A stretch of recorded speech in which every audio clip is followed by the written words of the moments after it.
Senang sekali bertemu kembali dengan saya, Tumur Tobing, di Areopagus Marketplace Ministry. Saya akan membahas satu tema yang lebih beda lagi dan lebih menggetarkan dan lebih membuat kita joy. Ada satu lagu yang berjudul sekarang menjadi viral di COVID-19. Staying alive, staying alive. Tapi sekarang dirubah sedikit, staying inside but staying alive. Sesuatu yang masuk ke dalam tubuh kita, virus, tapi kita tetap bisa hidup, staying alive, staying alive. Dari tema ini ada 5 hal saya akan membagikannya. Saya akan membahas kenapa orang itu harus staying alive, terus menerus stand firm, terus menerus segar, terus menerus berada di dalam fokus yang tidak luntur. Apapun yang terjadi, kita mengikuti peraturan dari kesehatan dan peraturan dari pemerintah. Hal ini akan menjadi satu kekuatan penghiburan. Karena seluruh kehidupan kita ini, everyday life adalah sesuatu yang Anda dan saya serius menghidupinya. Karena itulah staying alive. Tetapi bukan berarti kita menjadi kaku, ketakutan, dan seolah-olah kita tidak ada satu ide menerobos kebuntuan yang ada. Kalau segala sesuatu terkunci, masih ada lihat ke atas untuk kita lompat kepada posisi probabilitas yang kedua. Jadi everyday life, that is staying alive.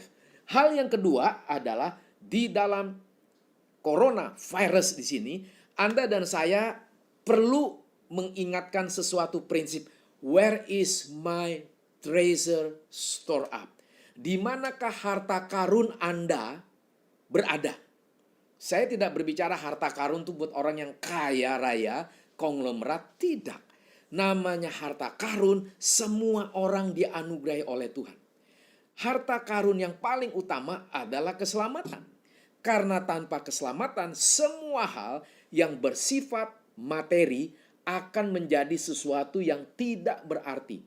Sesuatu yang tangible akan menjadi sesuatu yang hilang sia-sia. Tetapi sesuatu yang intangible, yaitu harta karun yang Tuhan anugerahi khusus bagi hanya umat pilihannya.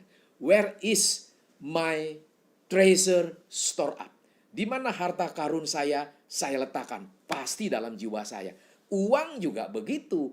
Pikiran kita, logika kita, kecerdasan kita harus kita taruh kepada tempat yang harus dikuduskan, diurapi oleh Tuhan. Jadi nggak gampang loh. Everyday life, seperti tadi saya katakan staying alive. Yang kedua, where is my treasure store up? Yaitu harta karun keselamatan, harta karun otak yang Tuhan anugerahi untuk kita tumbuh kembangkan, dan juga harta karun mengenai uang, seberapapun yang Anda miliki, itu harus kita syukuri dan minta Tuhan mengurapinya. Supaya semuanya itu menjadi hormat dan kemuliaan nama Tuhan, dan kita mengurangi segala sesuatu kemungkinan greedy, rakus, dan akhirnya kita jatuh ke dalam kedagingan yang mematikan. Yang ketiga, yang saya mau bagi, which one more important? Mana yang lebih utama, yang lebih sejatinya? Pakaian yang kita pakai atau tubuh kita secara nyata? Tubuh di sini bukan berarti Anda tidak perlu pakai pakaian. Tubuh di sini adalah tubuh yang ditebus oleh Tuhan. Bayangkan kalau Anda dan saya seperti pakaian yang cukup lumayan ini, Anda begitu bangga dengan Anda pakai, tubuh itu menjadi sia-sia. Tubuh itu akan menjadi busuk. Kenapa busuk? Secara kasat mata tidak terlihat. Busuk itu secara kasat mata terlihat kalau masuk dalam lubang kubur. Anda mati berapa hari, mati, mayat itu menjadi jasad sampai akhirnya jadi abu. Jadi dengan perkataan lain, tubuh itu mempunyai kuasa dan penting sekali diminati oleh Anda dan saya sebagai umat tebusan. Jadi tubuh itu jauh lebih penting, harus kita pelihara supaya tidak jatuh larut dalam keberdosaan yang menakutkan sewaktu Anda harus menghadapi hari penantian kematian setiap orang di seluruh dunia. Karena kematian adalah satu fakta. Kematian itu tidak bisa dihindari. Kematian itu tidak bisa Anda mengatakan tunggu Tuhan.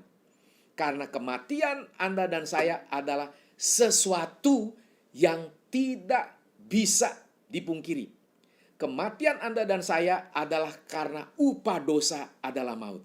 Kematian Kristus adalah di dalam kehendak Allah untuk mengganti dosa Anda dan saya.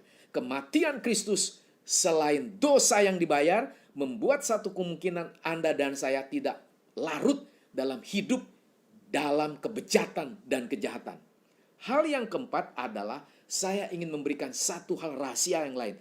Whatever I say right now is my own signature. Staying alive yang keempat. Apapun yang saya kemukakan seperti hari ini adalah satu tanda tangan saya.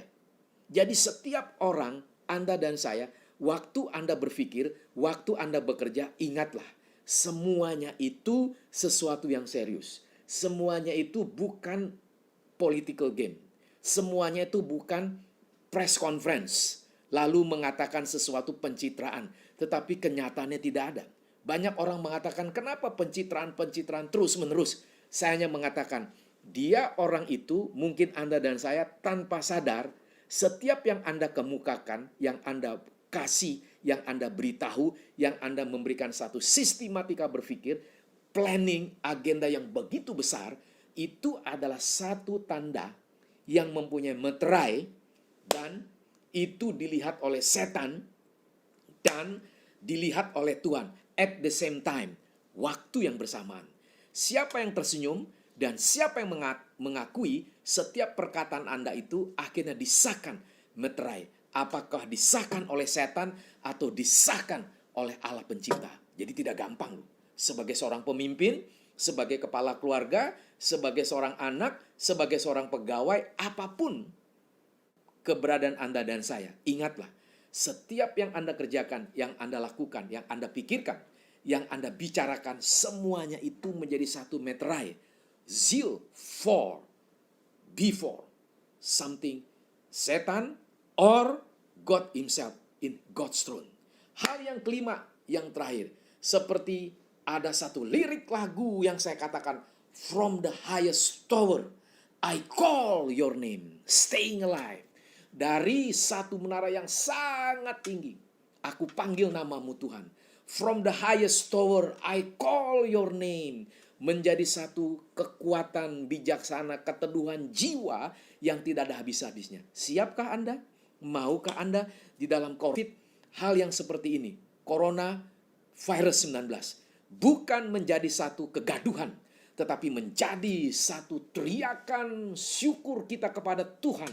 Untuk Tuhan berdaulat, untuk Tuhan menopang, memelihara di dalam coronavirus yang mencari mangsa yang tidak terdeteksi, yang bisa langsung mematikan orang hanya dalam beberapa hari. Apalagi kalau orang itu membawa satu penyakit bawaan, akan mempercepat hidup dia. Maka saya berharap Anda dan saya berlutut di hadapan Tuhan. Ikuti peraturan pemerintah, ikuti syarat-syarat kesehatan, dan jangan bermain-main membuang-buang, memproklamasikan, mengklaim iman murahan. Tapi baiklah, kita terus-menerus staying inside, yaitu firman, staying alive. Kita memberikan sesuatu bagi hormat dan kemuliaan nama Tuhan. Jangan lupa subscribe, bagikan hal ini, karena Areopagus selalu memberikan the other voice yang menghidupkan, menghibur bagi setiap anak Tuhan. Yang profesional, senior profesional, bagi hormat dan kemuliaan Tuhan. Amin.